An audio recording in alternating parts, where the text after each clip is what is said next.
A millionaire finds a poor boy sleeping in his garden. He decides to take him to live in his mansion. But one day he decides to come home early to surprise the boy. The millionaire is completely shocked by what the boy did to his disabled wife.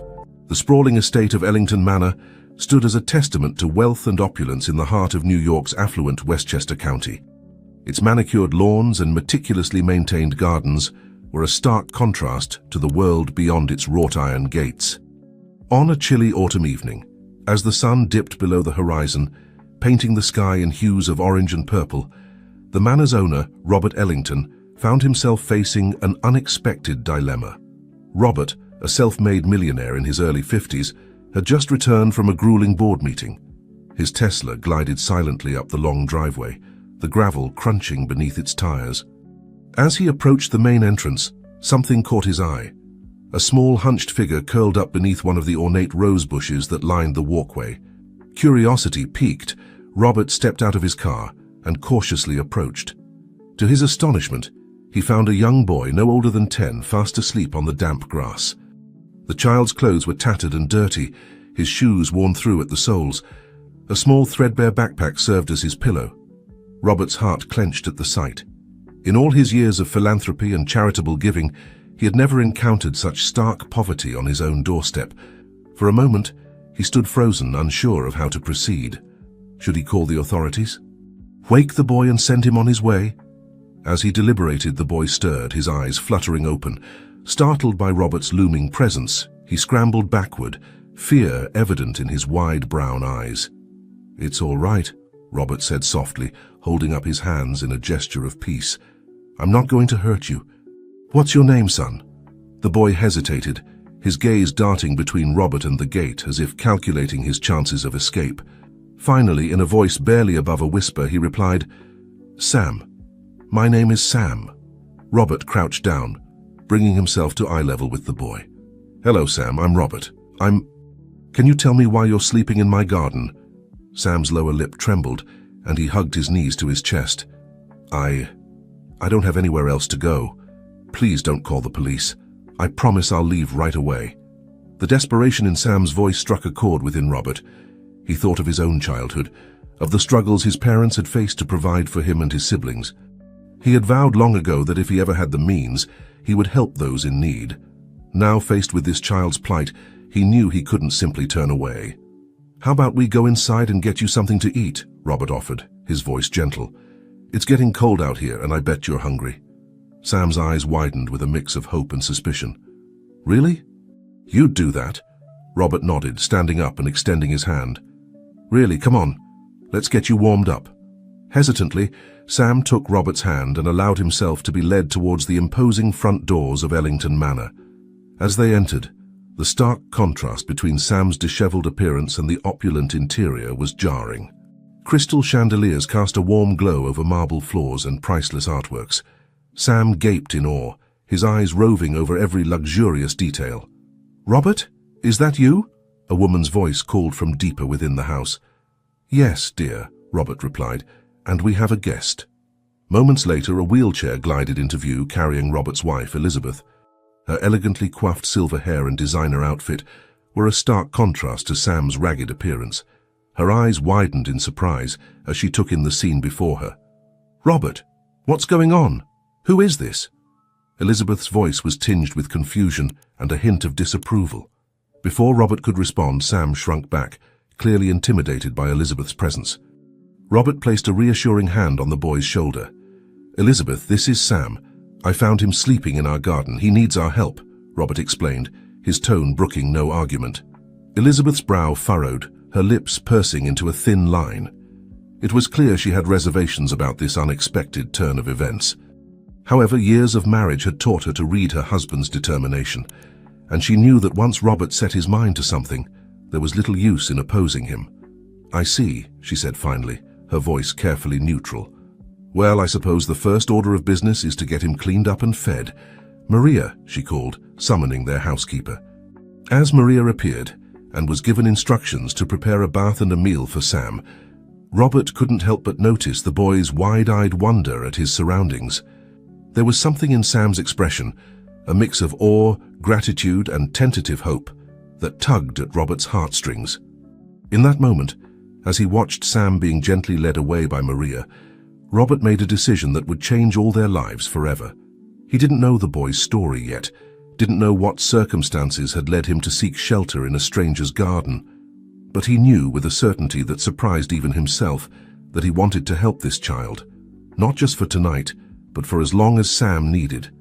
Little did Robert know that this impulsive act of kindness would set in motion a chain of events that would challenge his marriage, his business, and everything he thought he knew about family and love. As he turned to face his wife's questioning gaze, he couldn't have imagined the trials and triumphs that lay ahead, or how this chance encounter would transform not just Sam's life, but his own as well. The stage was set for a journey of redemption, forgiveness, and the true meaning of family, one that would test the bonds of love and loyalty in ways none of them could have foreseen. The following morning, Sam awoke in a state of disbelief. Gone was the hard, cold ground he had grown accustomed to. In its place was a soft, warm bed that seemed to envelop him like a cloud. For a moment, he lay still, eyes closed, afraid that if he opened them, he would find it had all been a dream. Slowly, Sam's eyelids fluttered open, and he gasped. The room around him was larger than any he had ever seen, decorated in soft blues and creams. Sunlight streamed through floor-to-ceiling windows, illuminating a world so different from the one he knew that it might as well have been another planet. A gentle knock at the door startled him. "Come in," Sam called out hesitantly, his voice barely above a whisper. The door opened to reveal Maria, the housekeeper he had met the night before. Her kind face broke into a warm smile as she saw Sam sitting up in bed.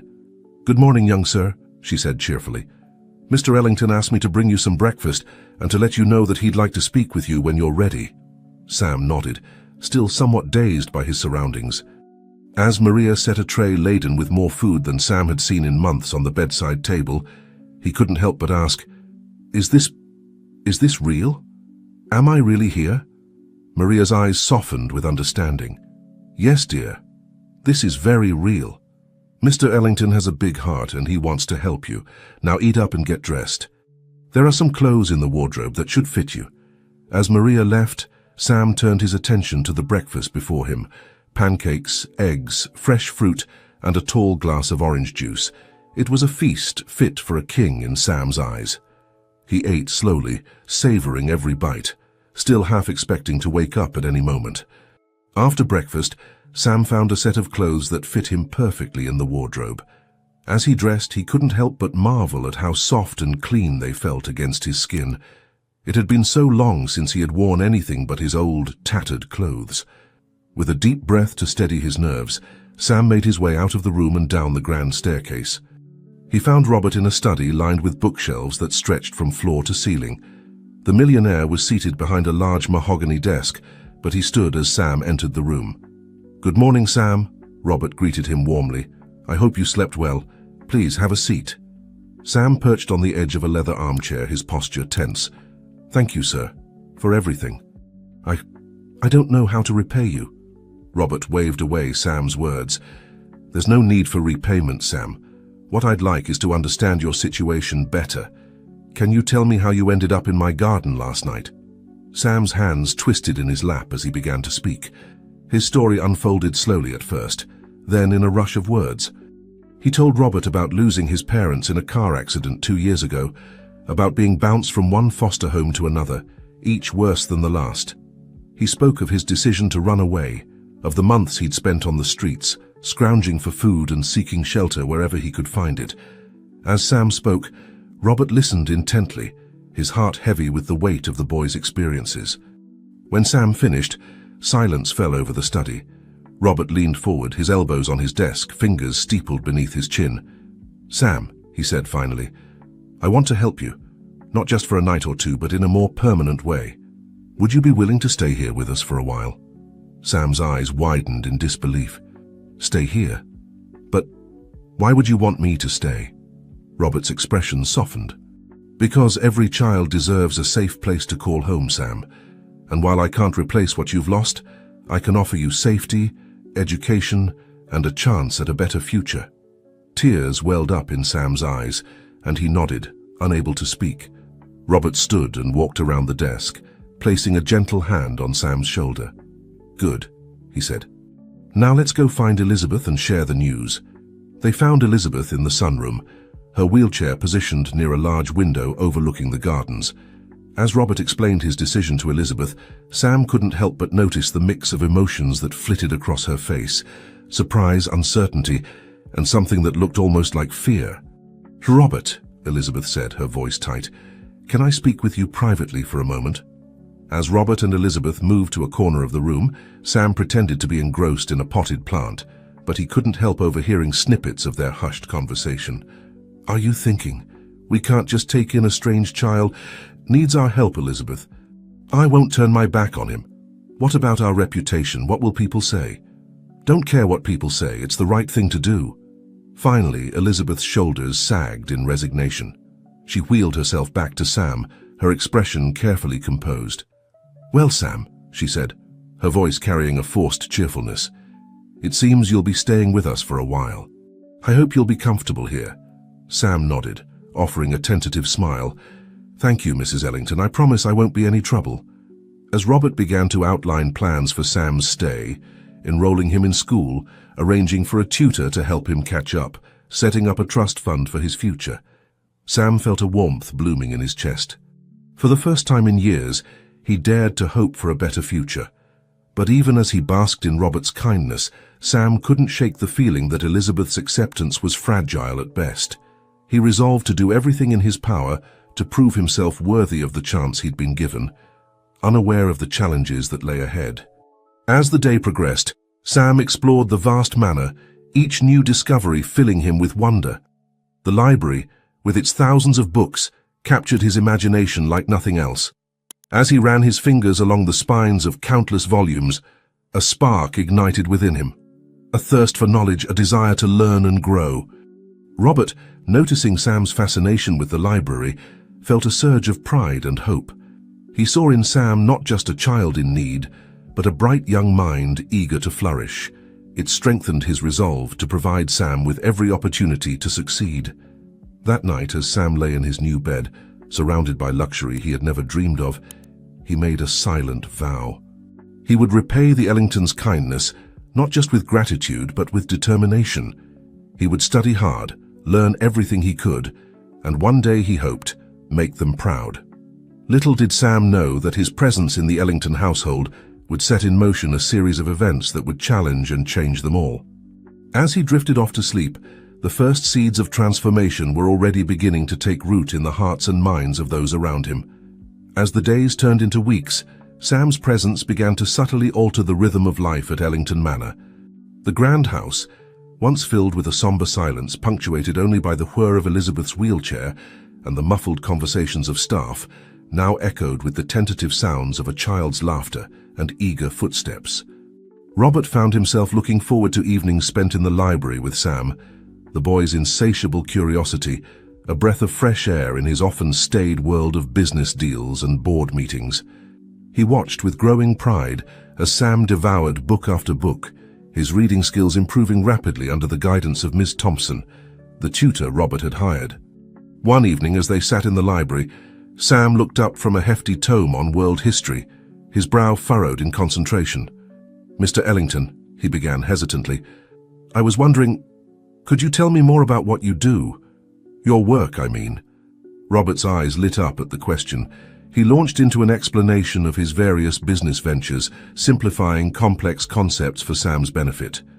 To his delight, Sam listened with rapt attention, asking insightful questions that belied his young age. "You know, Sam," Robert said, leaning back in his leather armchair, "I started with nothing. My parents worked hard, but we never had much. I put myself through college, worked odd jobs, saved every penny. It wasn't easy, but I was determined to succeed." Sam's eyes widened. "Really? But you have so much now. How did you do it?" Robert smiled, a mix of pride and nostalgia in his expression. "Hard work, certainly, but also education. Knowledge is power, Sam. That's why I'm so pleased to see how much you love learning. With an education, you can go anywhere, be anyone you want to be." As Sam absorbed these words, a seed of ambition began to take root in his young mind. He looked around at the opulent surroundings, then back at Robert, seeing him in a new light. Here was a man who had risen from humble beginnings to create all this. For the first time, Sam began to envision a future for himself beyond mere survival. "Mr. Ellington," Sam said, his voice filled with determination, "I want to learn everything. I want to be successful like you someday. Do you think I could?" Robert's heart swelled with emotion. He reached out and placed a gentle hand on Sam's shoulder. "Sam, I believe you can do anything you set your mind to, and I'll be here to help you every step of the way." As touching as these moments were, not everyone in the household shared Robert's enthusiasm for Sam's presence. Elizabeth, in particular, remained distant and wary. Her interactions with Sam were polite but cool, her smiles never quite reaching her eyes. One afternoon, as Sam was helping Maria in the kitchen, a task he had taken upon himself in an effort to feel useful, he overheard a heated conversation between Robert and Elizabeth in the adjacent dining room.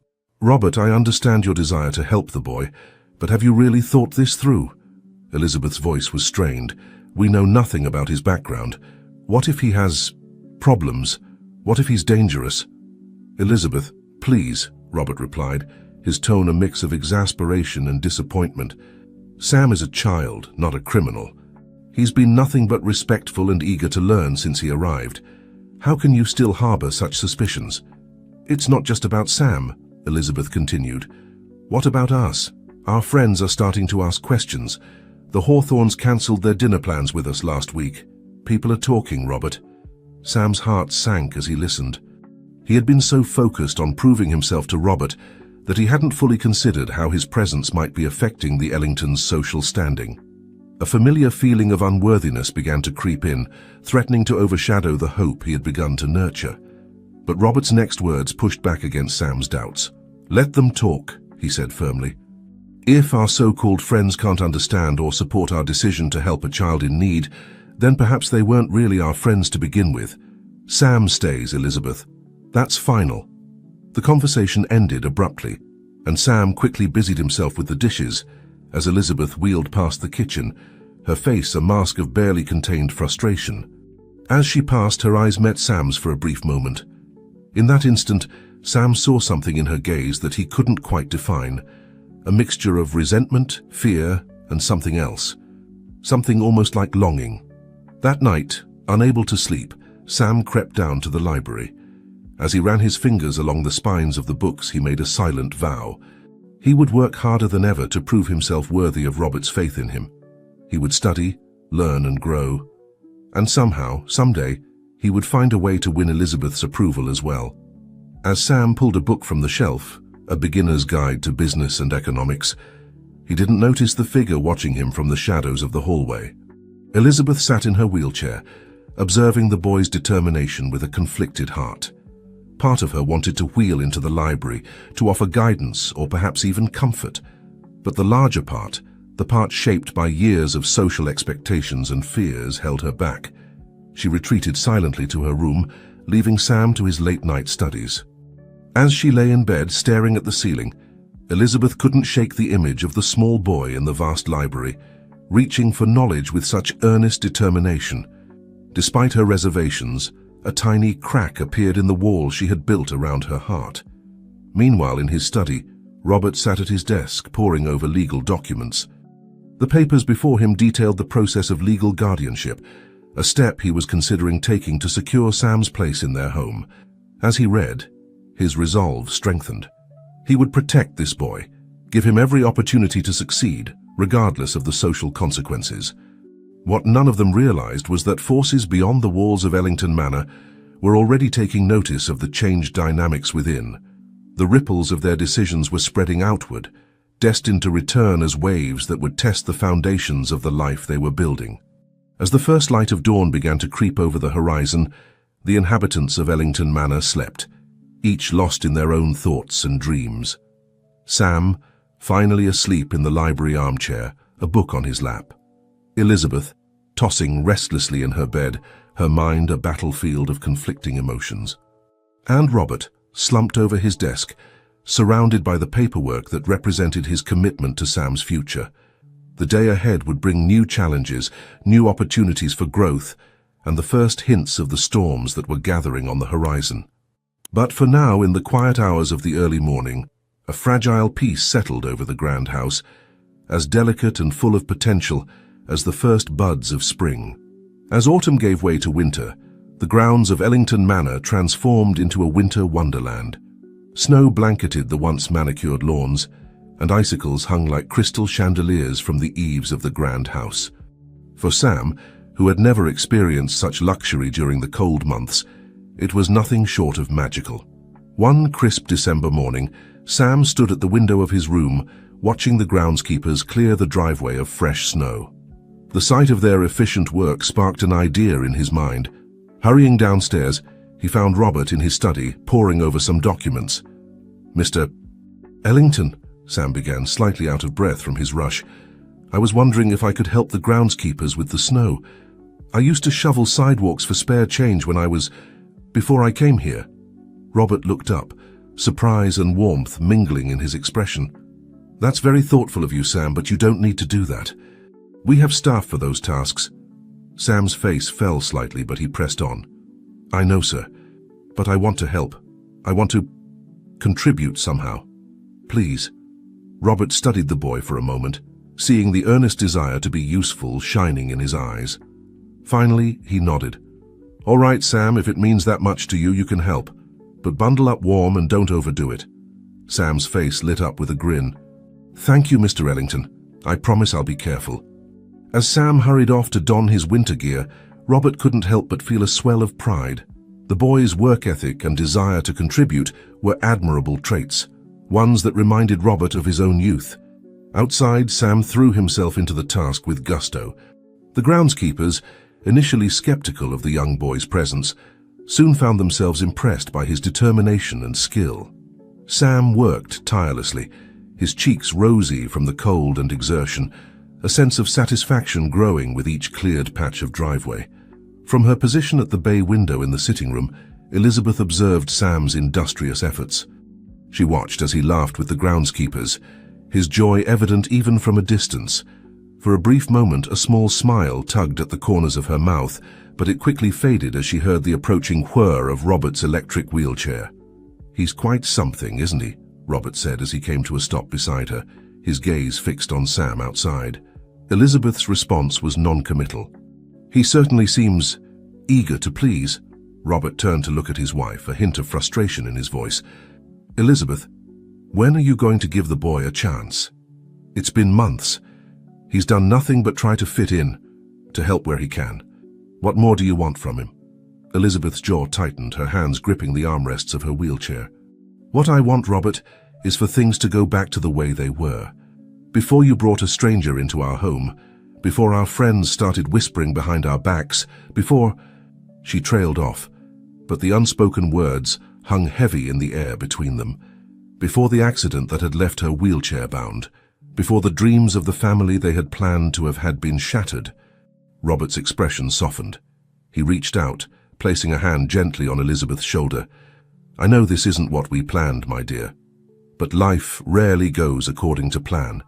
Sam needs us, and I think maybe we need him too." Elizabeth didn't respond, her gaze fixed once more on the boy outside. As she watched, Sam lost his footing on a patch of ice, stumbling and falling into a snowbank. For a heart-stopping moment, Elizabeth felt an unexpected surge of concern. But then Sam emerged, laughing, his face covered in snow, and the moment passed. Later that afternoon, as Sam was warming up in the kitchen with a mug of hot chocolate, the doorbell rang. Maria answered it, and soon the sound of raised voices filled the foyer. Curious, Sam crept to the kitchen door, peering out into the hallway. There, standing in the entrance, was a man Sam had never seen before. He was tall and imposing, with steel-grey hair and a crisp suit that screamed wealth and influence. His face was twisted in barely contained anger as he addressed Robert. "This has gone on long enough, Robert," the man was saying, his voice low and threatening. "You can't seriously be considering making that street urchin a permanent part of your household. Have you lost your mind?" Robert's response was calm but firm. "Charles, I've told you before. My decision to help Sam is final. He's staying, and that's that." The man, Charles, scoffed. "And what about your reputation? What about the family name? You're risking everything for some random child you found in your garden. It's madness." "The only madness," Robert replied, his voice rising slightly, "is turning our backs on a child in need. Sam stays, Charles, and if you can't accept that, then perhaps it's best you leave." Charles's face reddened with fury. "This isn't over, Robert. You're making a grave mistake, and I won't stand by and watch you destroy everything we've built. If you won't see reason, I'll be forced to take matters into my own hands." With that ominous declaration, Charles turned on his heel and stormed out, slamming the door behind him. The echo reverberated through the grand foyer, seeming to shake the very foundations of Ellington Manor. Sam, his heart pounding, retreated back into the kitchen. His mind raced with questions. Who was that man? Why was he so angry about Sam's presence? And what did he mean by taking matters into his own hands? As Sam grappled with these new worries, he failed to notice Elizabeth wheeling silently past the kitchen door. She had overheard the entire confrontation, and her expression was a complex mix of emotions: concern, fear, and a hint of something that might have been resolve. That night, as a winter storm raged outside, the inhabitants of Ellington Manor retired to their rooms, each lost in their own thoughts. Sam lay awake, the man's angry words replaying in his mind. Robert sat in his study, poring over legal documents, more determined than ever to secure Sam's future. And Elizabeth, in a moment of rare vulnerability, found herself wheeling to Sam's door, her hand poised to knock, only to falter at the last moment and retreat to her own room. As the wind howled and snow pelted against the windows, the tensions that had been simmering beneath the surface of life at Ellington Manor threatened to boil over.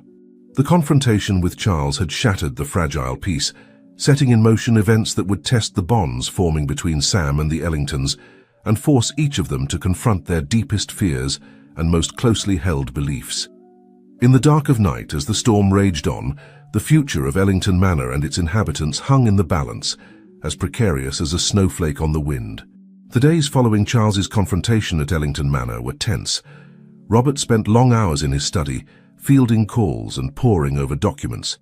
Sam, acutely aware of the disruption he had caused, tried to make himself as unobtrusive as possible, throwing himself into his studies with renewed vigor.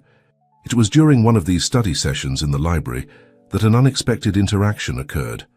Sam was deeply engrossed in a book about world geography when the soft whir of an electric wheelchair caught his attention. He looked up to see Elizabeth entering the room, her face an unreadable mask. "Mrs. Ellington," Sam said, quickly standing up. "I'm sorry, I can leave if you need the space." Elizabeth waved away his offer. "No, stay, I actually came to talk to you." Sam's eyebrows shot up in surprise. In all the months he had been at Ellington Manor, Elizabeth had never sought him out for a conversation. He sat back down, his posture tense, as Elizabeth wheeled closer. For a moment, silence hung between them, heavy and awkward. Then Elizabeth spoke, her voice softer than Sam had ever heard it. "That book you're reading, it was one of my favorites when I was your age." Sam glanced down at the book in his hands, then back at Elizabeth. "Really? I didn't know you liked geography." A ghost of a smile flickered across Elizabeth's face. "Oh yes, before my accident, I loved to travel. Robert and I had plans to see the world together."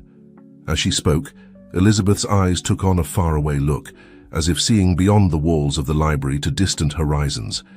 Sam, emboldened by this unexpected openness, ventured a question. "What was your favorite place that you visited?" Elizabeth's face lit up with a warmth Sam had never seen before. "Oh, that's a difficult choice. But I think it would have to be Kyoto, Japan. The cherry blossoms in spring, the ancient temples, the way tradition and modernity coexist. It was magical." As Elizabeth began to describe her travels, Sam listened with rapt attention. For the first time, he saw beyond the stern, disapproving facade to the person beneath, a woman who had once been full of adventure and dreams, now trapped not just by her wheelchair, but by her own fears and resentments. Their conversation flowed more easily than either of them could have anticipated. Elizabeth found herself sharing stories of her travels, her eyes sparkling with remembered joy. Sam, in turn, shared his own dreams of seeing the world someday, his enthusiasm infectious. As their impromptu geography lesson came to an end, Elizabeth hesitated, then said, "Sam, I want you to know that I'm sorry for how I've treated you. It wasn't fair of me to judge you without giving you a chance." Sam's heart swelled with a mixture of surprise and gratitude. "Thank you, Mrs. Ellington. I understand, and I'm sorry too for disrupting your life. I never meant to cause any trouble." Elizabeth shook her head. "No, Sam. You have nothing to apologize for. The trouble, as you put it, was here long before you arrived. Perhaps your presence is forcing us to confront things we've been avoiding for too long." As Elizabeth wheeled out of the library, leaving Sam to his studies, neither of them noticed Robert standing in the shadows of the doorway. He had overheard their entire conversation, and his eyes glistened with unshed tears. For the first time in years, he had seen a glimpse of the Elizabeth he had fallen in love with, the vibrant, passionate woman who had been buried beneath years of pain and resentment. Later that evening, as Sam was getting ready for bed, a soft knock came at his door. He opened it to find Robert standing there, a small package in his hands. "I hope I'm not disturbing you, Sam," Robert said. "I have something for you." Sam invited Robert in, curiosity piqued. Robert handed him the package, which Sam carefully unwrapped. Inside was a beautifully bound journal, its cover embossed with a world map. "Elizabeth mentioned your interest in geography," Robert explained. "I thought you might like this to record your own travels someday, and your thoughts in the meantime." Sam ran his fingers over the soft leather of the journal, overwhelmed by the thoughtfulness of the gift. "Thank you, Mr. Ellington. It's beautiful." Robert smiled, placing a hand on Sam's shoulder. "You're welcome, son, and I want you to know how proud I am of you. Your presence here has brought about changes I never expected, but that I now see we desperately needed." As Robert left, Sam sat on his bed, clutching the journal to his chest. For the first time since arriving at Ellington Manor, he felt truly accepted, not just by Robert but by Elizabeth as well. The road ahead might still be uncertain, but in that moment, Sam allowed himself to hope for a future brighter than he had ever dared to dream. Outside Sam's room, Robert paused, his hand still on the doorknob. The sound of Elizabeth's wheelchair approaching made him turn. "How is he?" Elizabeth asked, her voice uncharacteristically soft. Robert smiled. "He's good." "Elizabeth, I overheard your conversation with Sam in the library. Thank you for giving him a chance."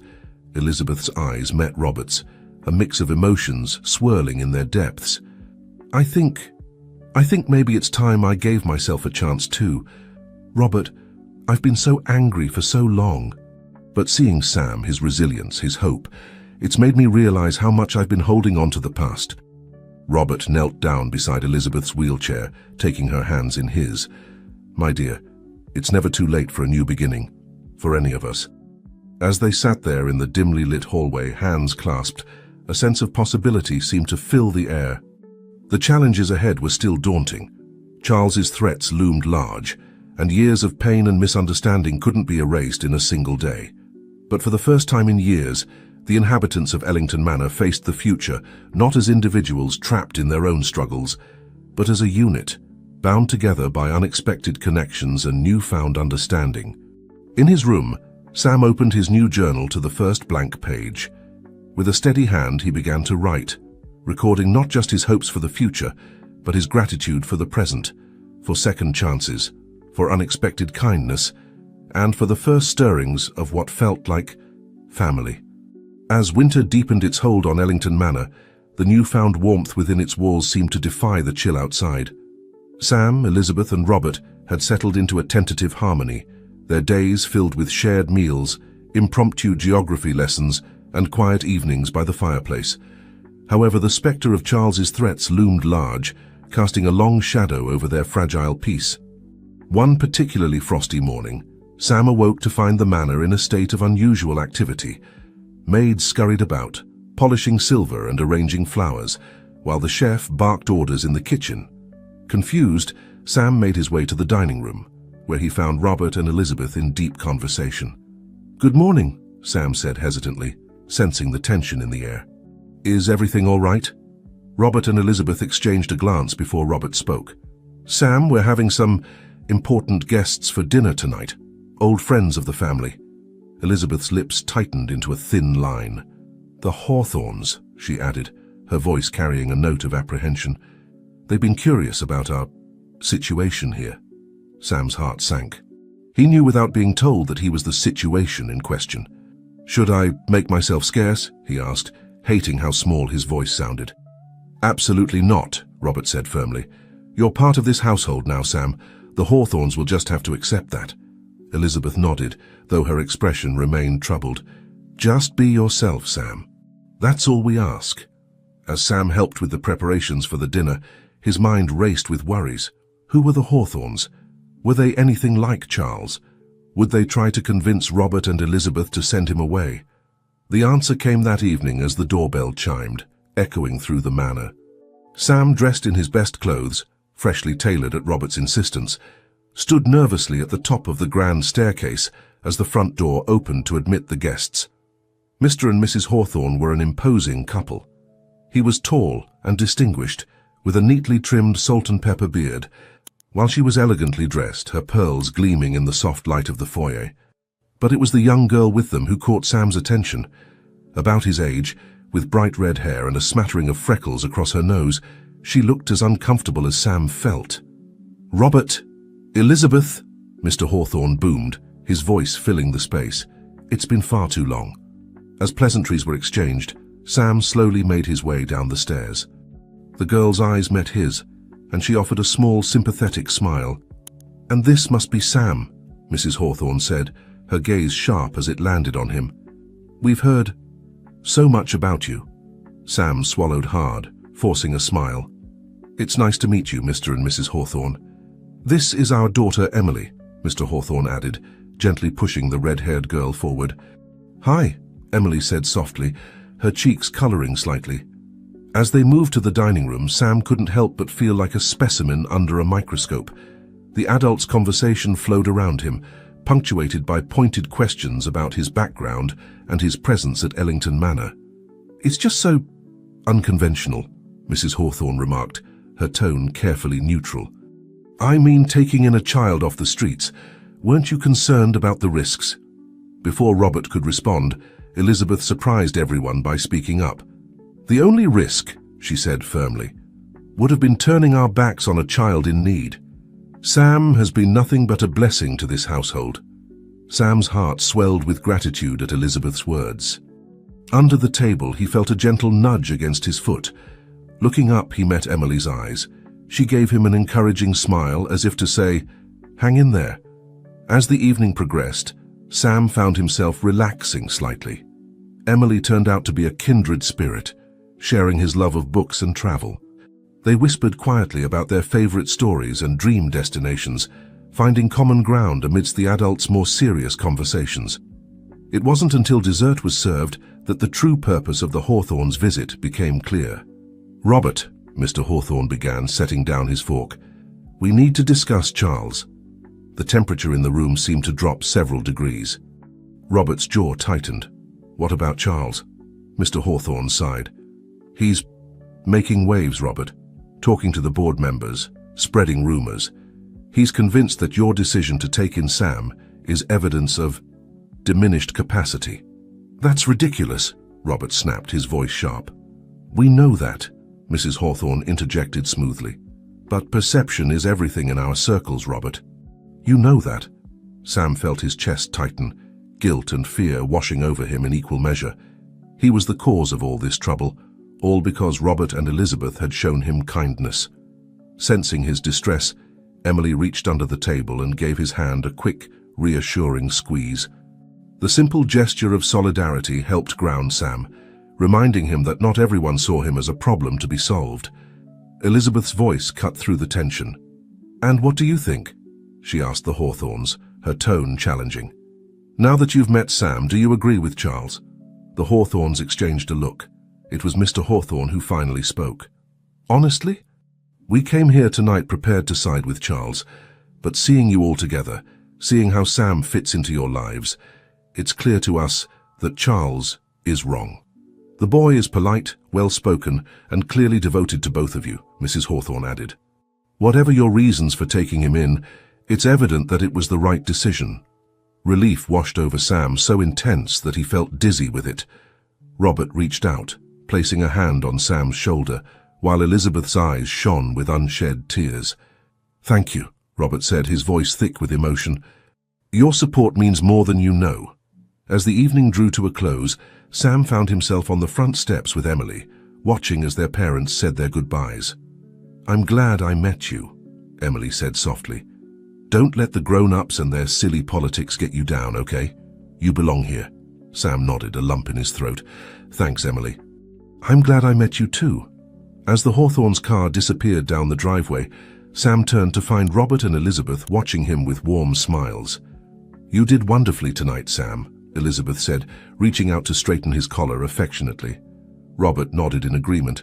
"We're proud of you, son. And we want you to know that no matter what Charles or anyone else says, your place is here with us." As they made their way back into the warmth of the manor, Sam felt a sense of belonging wash over him. The road ahead might still be uncertain, but for the first time he truly believed that he had found a home and a family at Ellington Manor. Little did they know that Charles, seething with anger at the Hawthorns' change of heart, was already plotting his next move. The battle for Sam's future, and for the soul of Ellington Manor, was far from over. As January gave way to February, life at Ellington Manor settled into a new rhythm. Sam's presence had become an integral part of the household, his eager curiosity and kind heart bringing a renewed sense of purpose to both Robert and Elizabeth. However, the peace they had found was about to be shattered. One blustery afternoon, as Sam sat in the library working on his studies, the sound of raised voices drifted through the manor.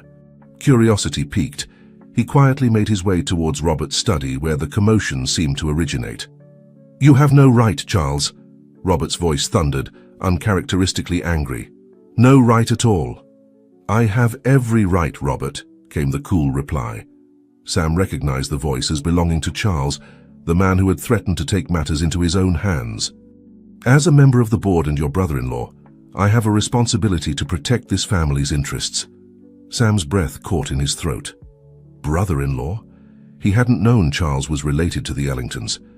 And how exactly is trying to remove Sam from our care protecting anyone's interests?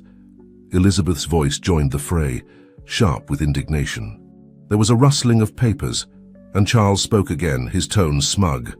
"I've petitioned the court for a competency hearing, Robert.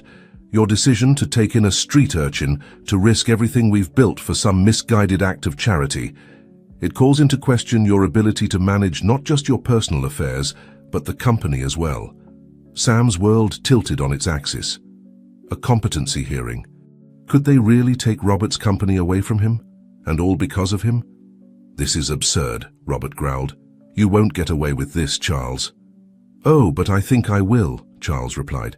"The hearing is set for next month. I suggest you start considering your options, Robert. Send the boy back where he came from or risk losing everything." Unable to listen any longer, Sam retreated to his room, his mind reeling. He had known his presence was causing tension, but he had never imagined it could lead to this. As he sat on his bed, staring blankly at the wall, a soft knock came at his door. "Sam?" It was Elizabeth. "May I come in?" Sam opened the door, his face pale and drawn. Elizabeth wheeled herself into the room, her expression gentle but concerned. "You heard, didn't you?" she asked softly. Sam nodded, unable to meet her eyes. "I'm so sorry, Mrs. Ellington. I never meant to cause so much trouble. Maybe it would be better if I left." "Samuel James Ellington," Elizabeth said firmly, causing Sam to look up in surprise at the use of the full name they had given him. "Don't you dare think of leaving. You are a part of this family now, and we Ellingtons stick together." Tears welled up in Sam's eyes. "But Mr. Ellington could lose everything because of me." Elizabeth reached out, taking Sam's hand in hers. "Listen to me, Sam. Robert and I have faced challenges before, and we'll face this one too, together, with you." Just then, Robert appeared in the doorway, his face etched with worry but his eyes determined. "Elizabeth's right, Sam. We're not giving up without a fight." As they sat together in Sam's room, Robert and Elizabeth explained the situation. Charles, it turned out, had always been jealous of Robert's success. He had married Elizabeth's sister, Amanda, hoping to gain a foothold in the family business. But Robert's acumen and integrity had seen him rise to the top. while Charles remained on the sidelines, bitter and resentful. "He's using you as an excuse, Sam," Robert explained, "but this fight has been brewing for years." Sam listened, his young mind grappling with the complexities of adult conflicts. "What can we do?" he asked finally. Robert smiled, a glimmer of his usual confidence returning. "We fight, Sam. We show the court and anyone else who needs to see it that you belong here, that you're not a charity case or a bad decision, but a valuable member of this family." Over the next few weeks, Ellington Manor became a hive of activity. Lawyers came and went, poring over documents and preparing their case. The Hawthorns visited frequently, offering their support and helping to rally other influential families to the Ellingtons' cause. Sam threw himself into his studies with renewed vigor, determined to prove his worth. He excelled in his lessons, impressing his tutors and even helping to tutor some of the younger children in the neighborhood. One evening, as Sam was helping Elizabeth in the garden, a task that had become their special time together, she turned to him with a serious expression. "Sam, there's something I need to tell you," she began. "Something about my past and why Charles's actions have hit me so hard." Sam listened intently as Elizabeth revealed a part of her history he had never known. Before her accident, she and Robert had been trying to have a child, but complications arose and they were told it would be impossible. The accident that left her in a wheelchair had come just weeks after this devastating news. "When Robert brought you home that night," Elizabeth said, her eyes glistening with unshed tears, "I was terrified. Not of you, but of opening my heart again, of loving a child only to lose them. But Sam, you've shown me that love isn't something to fear. It's something to embrace no matter the risks." Sam moved beyond words, leaned in and hugged Elizabeth tightly. In that moment, under the fading light of the setting sun, surrounded by the flowers they had nurtured together, Sam truly felt like he had found his mother. As the date of the hearing approached, tension mounted at Ellington Manor. But along with the anxiety came a steely determination. Robert, Elizabeth and Sam faced the challenge not as individuals, but as a united family. The night before the hearing, they gathered in the library, each lost in their own thoughts. Sam, looking at Robert and Elizabeth, felt a surge of love and gratitude. Whatever happened tomorrow, he knew that he had found his true home. "No matter what happens," Robert said, breaking the silence, "we face it together. As a family." Elizabeth nodded, reaching out to hold both Robert's and Sam's hands. "As a family," she echoed.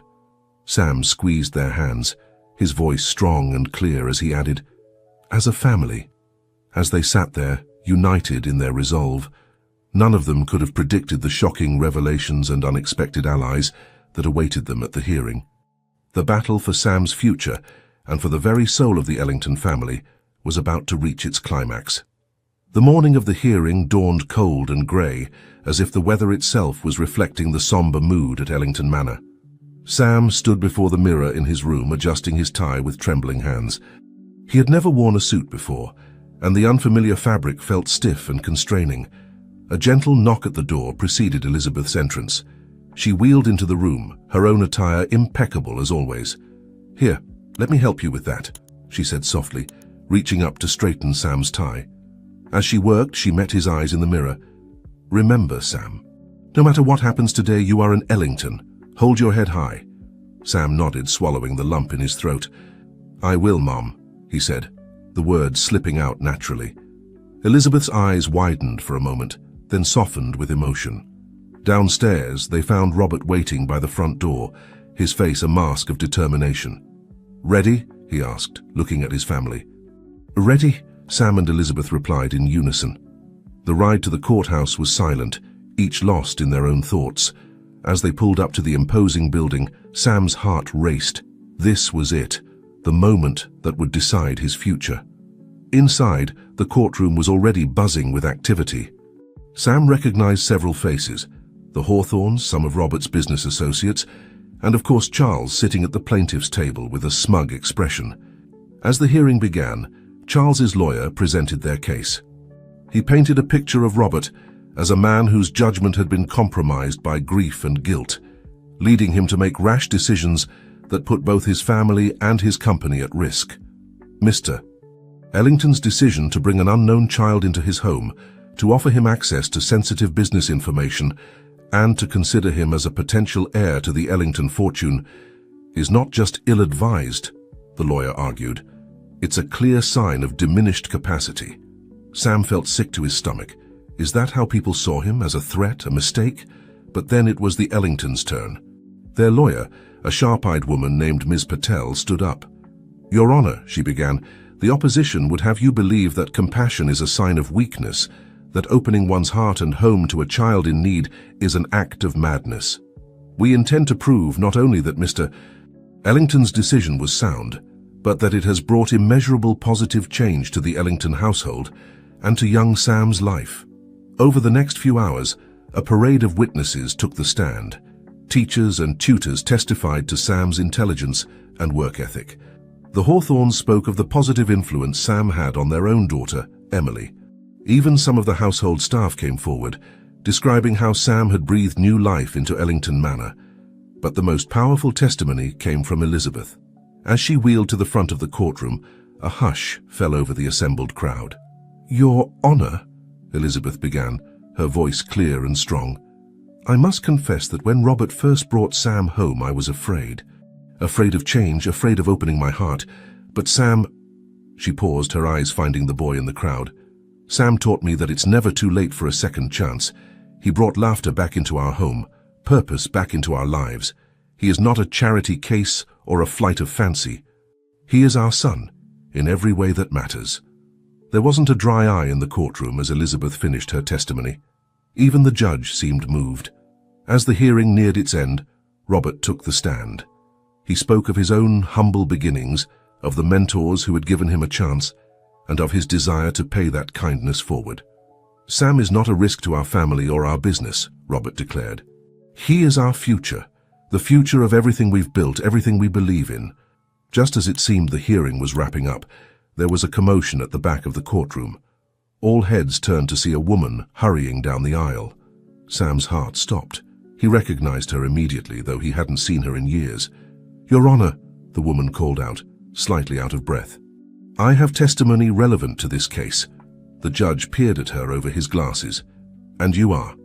"Amanda Hawkins, Your Honor, Charles Hawkins' wife, and Sam's birth mother." A collective gasp rippled through the courtroom. Sam felt as if the floor had dropped out from under him. His birth mother, here. As Amanda took the stand, she began to unravel a tale that left everyone stunned. She spoke of her troubled past, of giving up Sam for adoption when she was just a teenager. She revealed that Charles had known about Sam all along, had in fact been the one to track him down. "Charles saw Sam as an opportunity," Amanda explained, her voice thick with regret. "He thought if he could control Sam, he could manipulate Robert and gain control of the company. When Robert took Sam in on his own, it ruined Charles's plans." The revelation sent shockwaves through the courtroom. Charles, his face red with fury, leapt to his feet, shouting denials, but the damage was done. As the judge called for order, Sam sat frozen in his seat, his mind reeling. He felt a warm hand on his shoulder and looked up to see Robert standing beside him, with Elizabeth on his other side. "It doesn't change anything," Robert said softly. "You're still our son." Elizabeth nodded in agreement. "We're your family, Sam. Always." As the hearing drew to a close, the judge's decision seemed almost a foregone conclusion. Not only was Robert's competency affirmed, but Charles found himself facing potential criminal charges for his manipulative schemes. Outside the courthouse, as reporters clamored for statements, the Ellingtons huddled together. Sam looked up at Robert and Elizabeth, then over at Amanda, who stood awkwardly to the side. "What happens now?"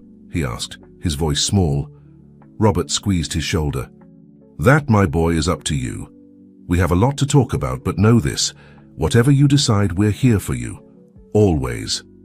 As they made their way through the crowd, heads held high, Sam felt a mix of emotions he couldn't quite name. The future was uncertain, but for the first time in his life, he knew he wouldn't face it alone. He had found his family, his home, and nothing, not even the shocking revelations of the day, could take that away from him.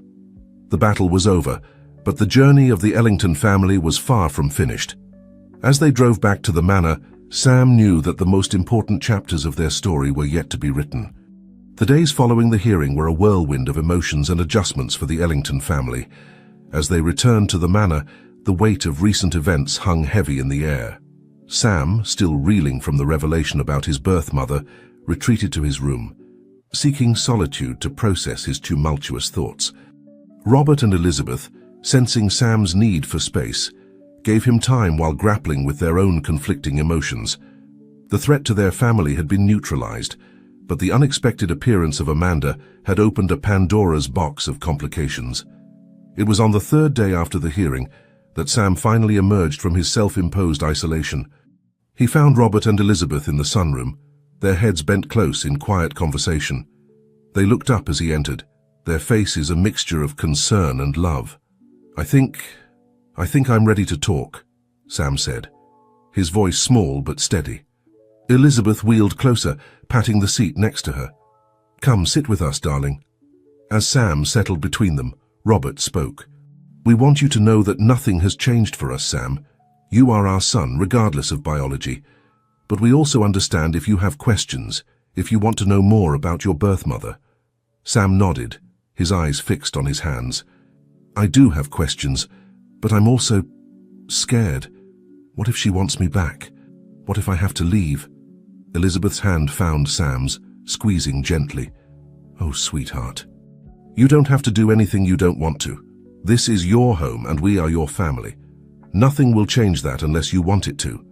"Your mother's right," Robert added. "But if you do want to get to know Amanda, to understand your history, we'll support you. We can arrange a meeting, set boundaries, whatever you need." Sam looked up, his eyes shining with unshed tears. "Can I think about it? I'm not sure what I want yet."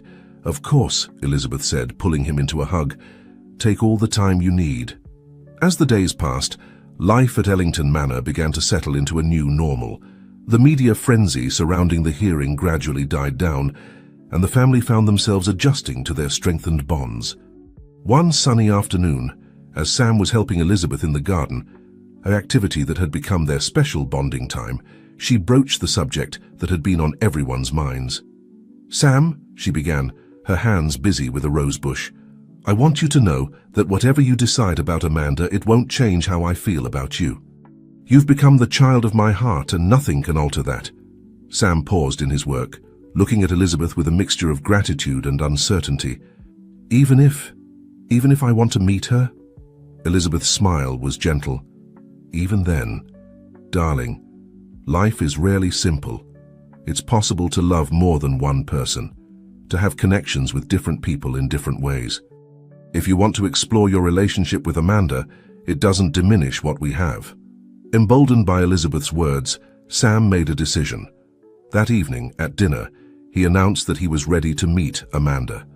The meeting was arranged for the following week, in the neutral setting of a quiet cafe in town. As Sam entered, flanked by Robert and Elizabeth, he spotted Amanda immediately. She sat alone at a corner table, her fingers nervously twisting a napkin. "Hello, Sam," she said softly as they approached. "Thank you for agreeing to meet me." What followed was a conversation filled with explanations, apologies, and cautious hope. Amanda spoke of her troubled youth, of the impossible decision she had made to give Sam up for adoption, believing it was his best chance at a good life. She explained how Charles had discovered Sam's existence and planned to use him as a pawn in his schemes. "I'm so sorry, Sam," Amanda said, her voice choked with emotion. "I never meant for any of this to happen. When I realized what Charles was doing, I knew I had to come forward to tell the truth." Sam listened, his emotions a turbulent mix of anger, confusion, and a strange sense of relief at finally knowing the truth of his origins. As Amanda spoke, he felt Robert's steadying hand on his shoulder and saw Elizabeth's encouraging nod. "I don't expect forgiveness," Amanda continued, "and I'm not here to disrupt your life. I can see how much the Ellingtons love you, how happy you are with them. I wanted you to know the truth and to tell you that I'm proud of the young man you've become." As the meeting drew to a close, Sam found himself facing a crossroads. Amanda had expressed a desire to have some role in his life if he was willing. It was a lot to process, a decision that would require careful thought. Back at Ellington Manor, as the family sat in the library discussing the meeting, Sam looked at Robert and Elizabeth, the parents who had chosen him, who had fought for him. Then he thought of Amanda, the mother who had given him life and who now sought redemption. "I think," Sam said slowly, "I'd like to get to know Amanda. Not as a replacement for you," he quickly added, looking at Elizabeth, "but as another connection. Is that okay?" Robert and Elizabeth exchanged a glance, then turned to Sam with warm smiles. "Of course it's okay," Robert said.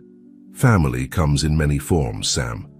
We're secure enough in our love for you to welcome more love into your life." As they sat there, discussing the possibilities and challenges ahead, Sam felt a sense of peace settle over him. His family might not look like others, might be more complex and have more moving parts, but it was his. And for the first time in his life, he felt truly, completely whole. Spring arrived at Ellington Manor, bringing with it a sense of renewal and fresh starts. The gardens bloomed under Elizabeth and Sam's careful tending, a vibrant metaphor for the growth and change happening within the family.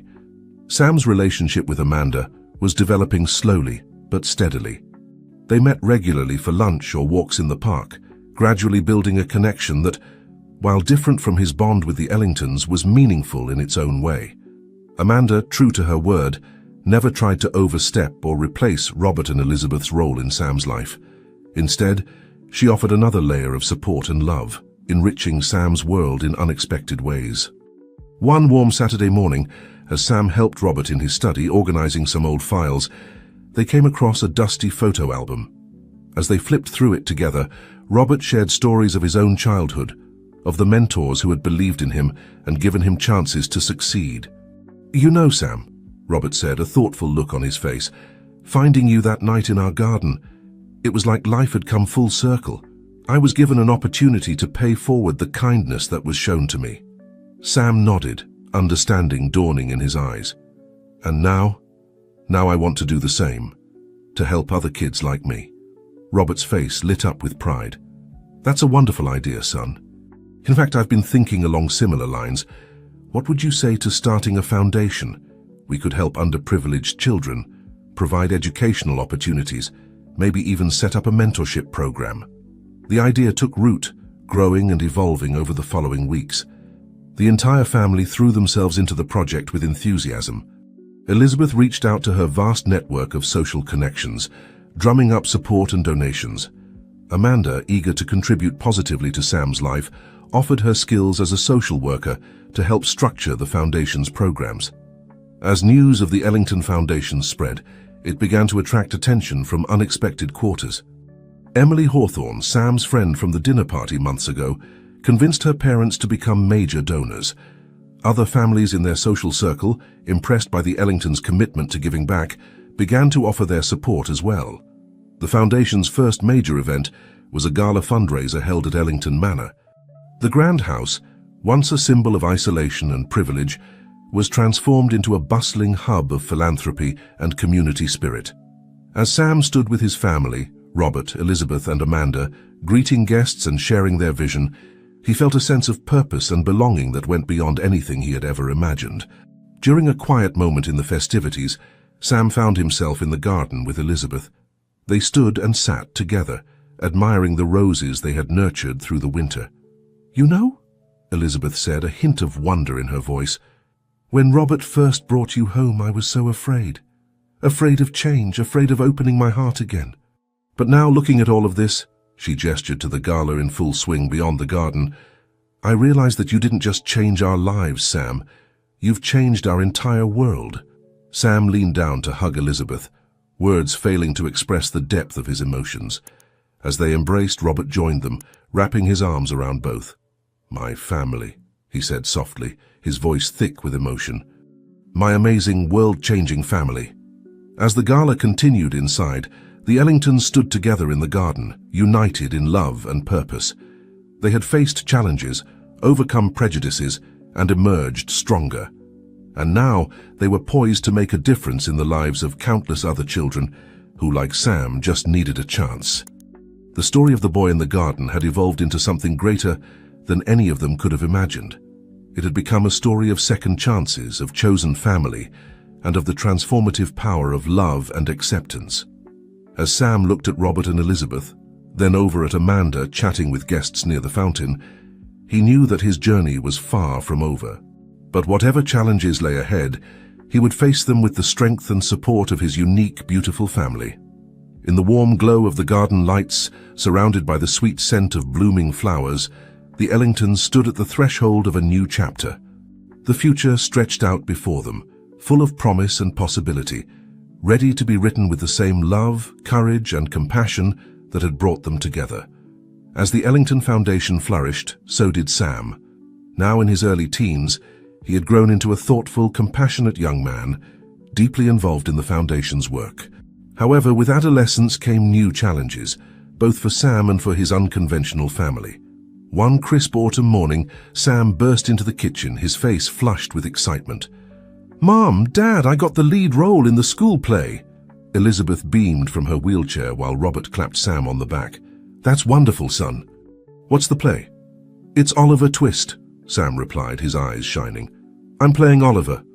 A shadow flickered across Elizabeth's face, quickly replaced by a smile. That's great, Sam. You'll be perfect for the role." As Sam rushed off to call Amanda and share the news, Robert turned to Elizabeth. "What's wrong, dear? You seemed upset for a moment there." Elizabeth sighed, her hands fidgeting in her lap. "It's silly, really. It's just Oliver Twist, a story about an orphan boy finding a new family. It hit a little close to home, I suppose." Robert knelt beside her chair, taking her hands in his. "Elizabeth, you know Sam's story with us had a much happier beginning and middle than Oliver Twist. And it certainly has a happier ending." Elizabeth nodded, squeezing Robert's hands. "I know, it's just, sometimes I worry. What if Sam starts to question his place here? What if he decides he wants to live with Amanda full-time?" "Then we'll face that together," Robert said firmly. "But I don't think we need to worry. Sam knows who his parents are. Amanda has been nothing but supportive of our family dynamic." As the weeks passed and Sam threw himself into rehearsals, the Ellingtons found themselves navigating the complex waters of co-parenting with Amanda. There were moments of tension, disagreements over curfews, study habits, and the balance between Sam's schoolwork and his commitment to the Foundation. One particularly heated discussion arose over Sam's future. As they sat around the dinner table one evening, Amanda broached the subject of college. "I was thinking," she said cautiously, "that Sam might consider applying to my alma mater. They have an excellent social work program." Robert and Elizabeth exchanged glances. "We were actually hoping Sam might be interested in business school," Robert said, "perhaps following in my footsteps at the company." Sam, caught in the middle, looked from one parent to another. Do I have to decide right now? I'm not even sure what I want to do yet." The tension was broken by Elizabeth's gentle laugh. "Of course you don't have to decide now, darling. You have plenty of time to figure out your path." As they continued to discuss Sam's future, it became clear that balancing the expectations and hopes of three parents would be an ongoing challenge. But it was a challenge they were all committed to facing together, for Sam's sake.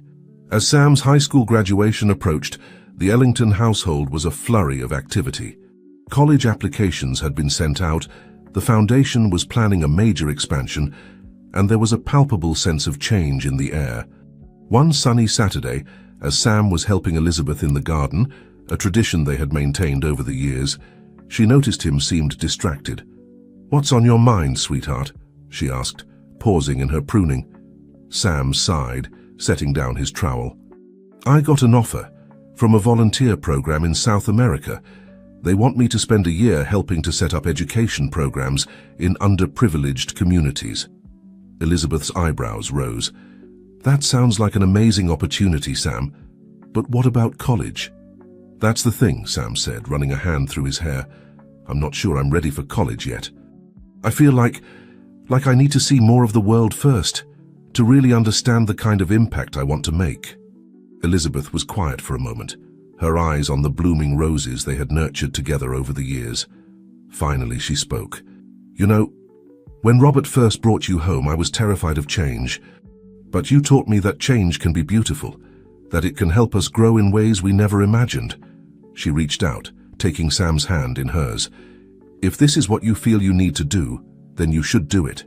Your father and I, all of us, will support you." That evening, over a family dinner that included Amanda, Sam shared his decision.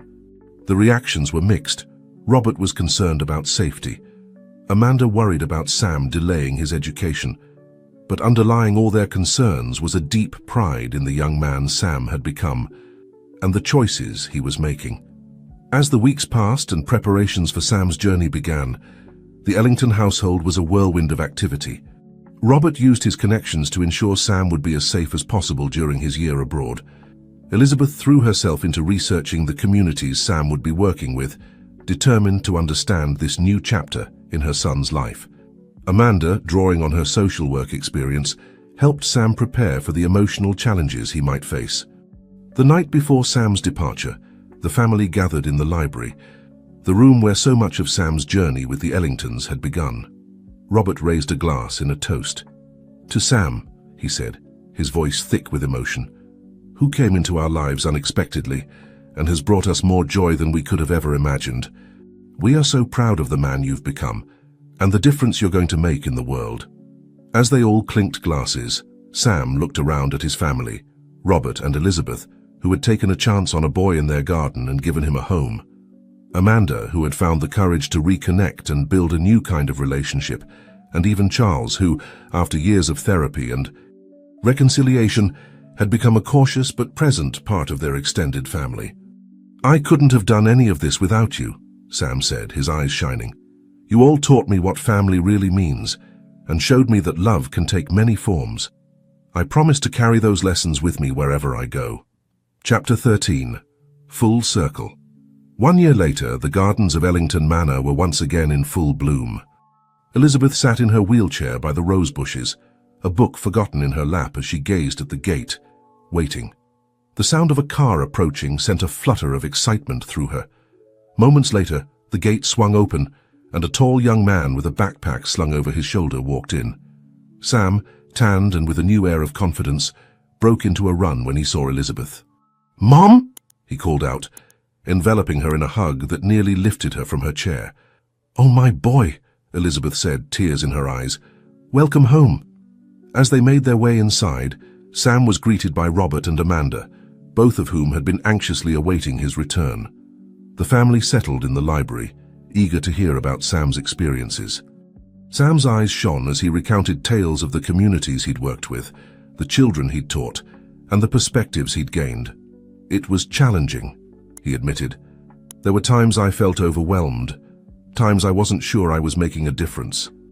But then I'd remember what you all taught me, about perseverance, about the power of kindness, about believing in oneself and others." As Sam spoke, Robert and Elizabeth exchanged proud glances. The boy they had taken in all those years ago had grown into a compassionate, thoughtful young man, ready to make his mark on the world. "So," Amanda asked, leaning forward, "what's next?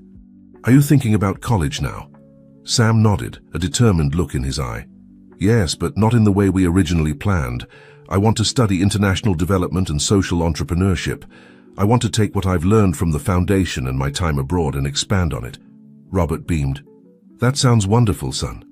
And you know we'll support you every step of the way." As the evening wore on, the conversation turned to the future of the Ellington Foundation. Sam shared ideas for new programs, for expanding their reach globally. Elizabeth and Amanda chimed in with their own insights, while Robert listened, a contented smile on his face. Later that night, as the household settled into sleep, Sam found himself wandering into the garden. He made his way to the spot where Robert had found him all those years ago, a scared, hungry boy with no hope for the future. As he stood there under the stars, Sam felt a profound sense of gratitude wash over him. He thought of all the twists and turns his life had taken, of the family that had chosen him and the love that had transformed him. A soft sound made him turn. Robert was there, making his way down the garden path. "Couldn't sleep?" Robert asked, coming to stand beside Sam. Sam shook his head. "Just remembering. Thinking about how different my life could have been if you hadn't found me that night." Robert put an arm around Sam's shoulders. "I think perhaps we found each other. You changed our lives just as much as we changed yours." As they stood there, father and son, the first light of dawn began to paint the sky. It was a new day, full of promise and possibility. Sam knew that whatever challenges lay ahead, he would face them with the strength, love, and support of his extraordinary family. From the boy in the garden to the young man ready to make his mark on the world, Sam's journey had come full circle. And yet, in many ways, it was just beginning. As the sun rose over Ellington Manor, it illuminated not just a house but a home, a testament to the transformative power of love, second chances, and the true meaning of family. 10 years had passed since Sam's return from his volunteering experience abroad. Ellington Manor, once a symbol of isolated wealth, had transformed into a bustling center of philanthropy and social change. The gardens, still lovingly tended by Elizabeth and Sam during his visits home, now hosted regular community events and educational programs for underprivileged children. Sam, now in his late 20s, had become a respected figure in the world of international development. His unique perspective, shaped by his own journey from a homeless child to a privileged son, and finally to a global changemaker, made him a powerful advocate for children in need around the world. On a warm summer evening, the Ellington family gathered for a special celebration. The foundation was marking its 15th anniversary, and the occasion called for reflection on how far they had all come. Robert, his hair now more silver than brown, stood at the podium in the grand ballroom, addressing a crowd of supporters, beneficiaries, and friends. "When we started this foundation," he began, his voice strong despite his advancing years, "we thought we were embarking on a journey to change the lives of others. What we didn't realize was how profoundly it would change us." He gestured to where Elizabeth sat in her wheelchair, her face lined with age but her eyes as bright and determined as ever. "My wife Elizabeth taught us all the power of opening our hearts, even when it's scary. Her journey from reluctance to wholehearted embrace of our expanded family has been the backbone of everything we've achieved." Next, he nodded towards Amanda, who stood nearby with her new husband. Amanda showed us the courage it takes to right past wrongs and the beauty that can come from second chances. Finally, his gaze landed on Sam, who stood tall and proud beside his fiancée, Emily Hawthorne. "And Sam, the boy we found in our garden all those years ago, you, my son, have been our greatest teacher. You've shown us the resilience of the human spirit, the transformative power of love, and the incredible impact one person can have when they're given a chance." As Robert spoke, Sam felt a wave of emotion wash over him. He thought of all the lives they'd touched through the foundation, the children who'd received educations, the families who'd been given fresh starts, the communities that had been uplifted. And it had all started with one act of kindness on a cold night years ago. After the speeches and toasts, as the celebration continued around them, the core Ellington family, Robert, Elizabeth, Sam, and Amanda, found a quiet moment together in the library. This room, which had witnessed so many pivotal moments in their journey, felt like the perfect place for reflection. "I've been thinking," Sam said, his voice soft with emotion, "about starting a new initiative through the foundation. A program specifically designed to support unconventional families like ours, to show that family isn't just about blood, it's about love and choice and commitment." Elizabeth reached out to squeeze Sam's hand. "That's a wonderful idea, darling. Our story could give hope to so many others." Robert nodded in agreement. "We've always said that our greatest legacy wouldn't be wealth or status, but the love we've shared and the lives we've touched. This would be a beautiful way to continue that legacy." Amanda, who had become an integral part of the foundation's work over the years, chimed in. "I could help develop the program. Use my social work background to ensure we're really meeting the needs of diverse families." As they discussed the possibilities, their excitement growing, they were joined by Emily. She listened to their plans with a smile, then said, "You know, this is why I fell in love with this family. You're always looking for ways to spread more love in the world." Sam pulled her close, planting a kiss on her forehead. "Well, you're part of this family now too. What do you think? Ready to help us change the world again?" Emily's answer was a resounding yes, and as the night wore on, the plans for the new initiative took shape. They would call it the Garden of Second Chances, a nod to where their own journey had begun.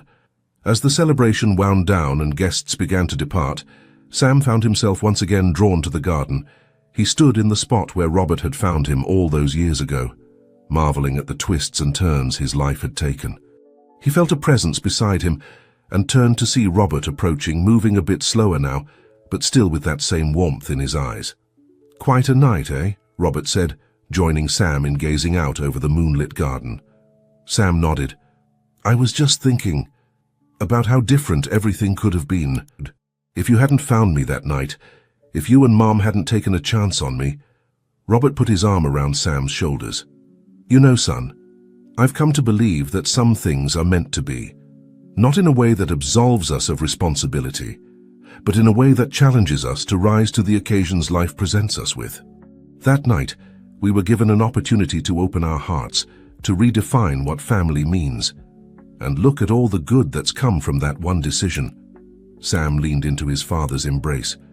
I hope that I can do the same for others, that I can offer the kind of love and support you and Mom gave me.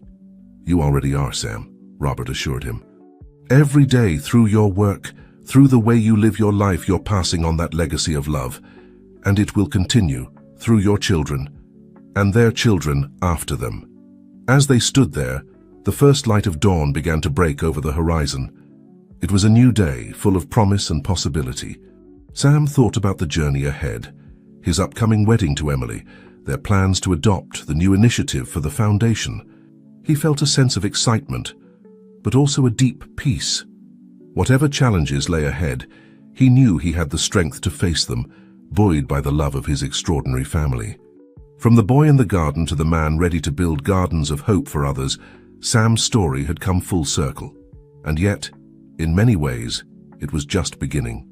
As the sun rose over Ellington Manor, it illuminated not just a house, but a home, a testament to the transformative power of love, second chances, and the true meaning of family. In that moment, surrounded by the beauty of the garden and the warmth of the rising sun, Sam made a silent promise. He would continue to nurture the seeds of love and hope that had been planted in him, ensuring that the legacy of the Ellingtons, a legacy of compassion, acceptance, and the boundless potential of the human heart, would continue to bloom for generations to come.